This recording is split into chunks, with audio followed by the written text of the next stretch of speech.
Hello, I'm Temi Siyanbade, and this is Ask Temi Live, where we discuss the best ways to do what? Establish your business, protect your name, and keep your profits. Welcome back to all the listeners and the viewers. I am so glad that you're here today. We have a really cool question I think we're going to ask. The question of the day is, can I use a trademark name in a different industry? Did you get that? Again, can I use a trademark name in a different industry? So let's jump in and discuss the answer to this question. As is our custom on the Ask Temi Live show, we learn our lessons from the mistakes that other people make so that we don't make the same ones. And today we are going to be paying attention to an exchange that happened between Lush, the beauty brand, and Lush, the fashion brand. These two brands, their actual business names are completely different from their branded names. So one is Cosmetics Warriors Limited, okay? The other is Pinkett Fashion or Pinkett Clothing Limited, all right? But they both own a brand with the name called Lush. One is in beauty and cosmetics, the other is in fashion. One started back in the 1990s in the UK.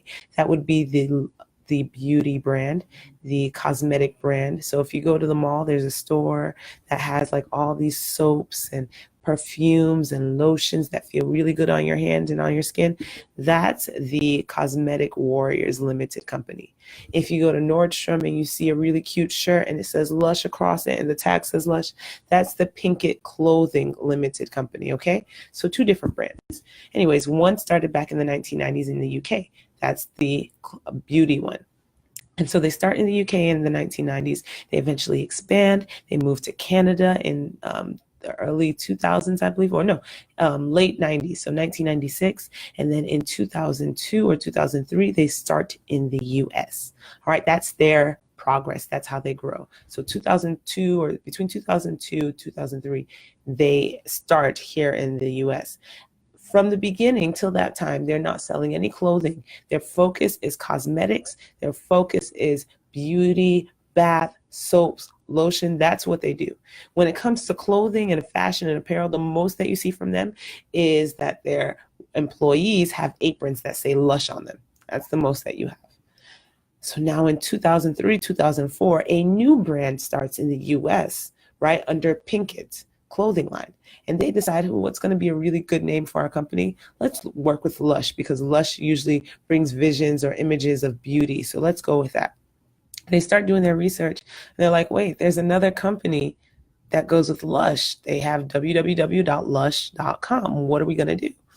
Well, they think, probably without any legal counsel, to be honest, they go forward and they're like, well, they're in beauty and cosmetics. That's where they've registered their trademarks. We are here in, fashion. So we're in two different worlds. We should be good. Just to be on the safe side, we're going to register we're going to register our domain name under Lush Fashion or Lush Clothing, something along those lines.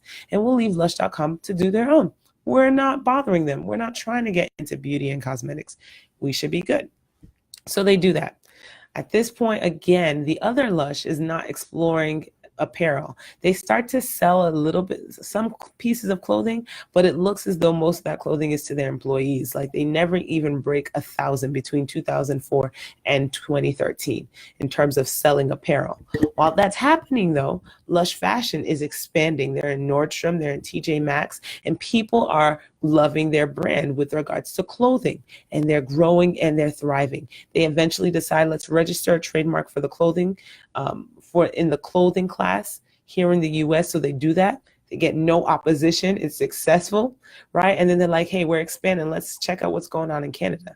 When they get to Canada, they discover that Lush Cosmetics has actually registered Lush Clothing in Canada. So they didn't do it in the US, but they did it in Canada. So Lush Clothing, right, the Pinkett company, is actually denied their trademark in Canada. Well, what do? They wait it out. 4 years later, they see that Lush is not doing anything with this brand. So they anonymously decide to contest that brand and say, hey, these people aren't using it. They're sitting on it. Let it go. After a couple of years, they win, and Lush loses their trademark in Canada. So, I mean, you see how this thing is progressing. You see the drama. And I mean, I just want you to imagine the legal fees, because this is what eventually happens. 2014, Lush Cosmetic has a wake-up call. They're like, wait. We must have missed something. Who's Lush Fashion? Where do they come from? Right? And so they're like, oh, no, we are not going to allow this. And they decide to file suit against Lush and ask for a permanent injunction. That basically means that they're asking that Lush permanently be banned from using Lush on their clothing. While Lush is like, no, we've invested in this brand and we actually own the trademark here in the US. Mic drop. So the question then becomes, who wins the case, right? Well, if you follow me, you probably feel like you are an expert at this by now, and you probably feel like definitely Lush Cosmetics, because they have had an established use and it's too closely related. I mean, beauty and fashion, they interchange sometimes. There's no way the court system would say that the other side wins, obviously. Now, let me tell you, generally speaking, I'd be like, yes, you are spot on. I'm so proud of you. My students, you all are learning. Congratulations. But in this particular instance, we would be wrong. I know, shocker. We would be wrong. The court system, right, actually found in favor of Pinkett. Now, the question is why? Part of the answer to that question is yes, you can actually use a trademark in a different industry and be okay. But the closer the industries are, the higher your risk of a potential suit. And who has money to fight a trademark infringement suit? Who wants to spend that money doing that? It's not wise. Okay. In this particular instance, this company had grown to a point where they could sustain that type of fighting. So that's one reason. But the real reason why they won is because they had a defense. That defense was that Lush Cosmetics had not asserted their suit early enough. Lush Cosmetics dropped the ball with regards to protecting their brand. And so, because they were not on top of things, because they did not stop Lush when Lush started, because they did not file a trademark in the US protecting that potential area of growth, for all these different reasons, because they did not oppose Lush when they filed their trademark in the fashion line, because Lush Cosmetics dropped the ball and did not take care of their brand, they lost that trademark case. And they lost a segment of the population and the segment of protection that should have been theirs rightfully. The reason why I wanted to share this story with us today is because how many of you you've gotten your trademark registered and you think you're good? The truth is you're not. There's more that you can do, and there's more that you should do, especially given today's day and age where everybody is registering a trademark left and right. Are you staying on top of how your name is being used? Are you even aware if anybody has tried to file anything similar to yours? These are questions that you should know, especially if you're joining and building a brand. I see someone joined us. You're welcome. And so it's really, really, really, really important that you start to pay attention to the way you use your brand name. You want to make sure that you're policing and protecting it, because guess what? It's not enough to file the trademark. You can do that and still lose protection. Hi, I see people joining and waving. I'm so glad that you're able to join. So this was kind of a continuation of a conversation we started earlier, exploring, hey, can you have a trademark in a different industry? And we've discovered that typically the answer is yes, if they're separate enough. The closer the industries are, the higher your chances are of being sued or being, opposed.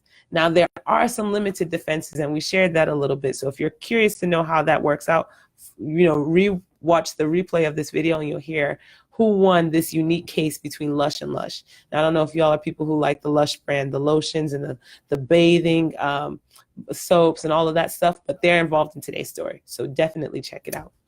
But that's the summary, okay? We had two takeaways. Again, that generally speaking, you can register a trademark in a separate industry. I wouldn't advise it. And I would say that if you're going to do so, make sure the two industries are completely unrelated.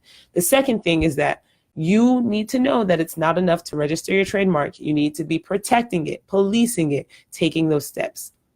Now, the thing I wanted to leave you with is, what do we do from here, right? You have a brand and you're figuring out, how do I protect it? How do I make sure I've started the right way? Thing you want to do is you want to reach out to an attorney like myself and sit down and have a consultation with us.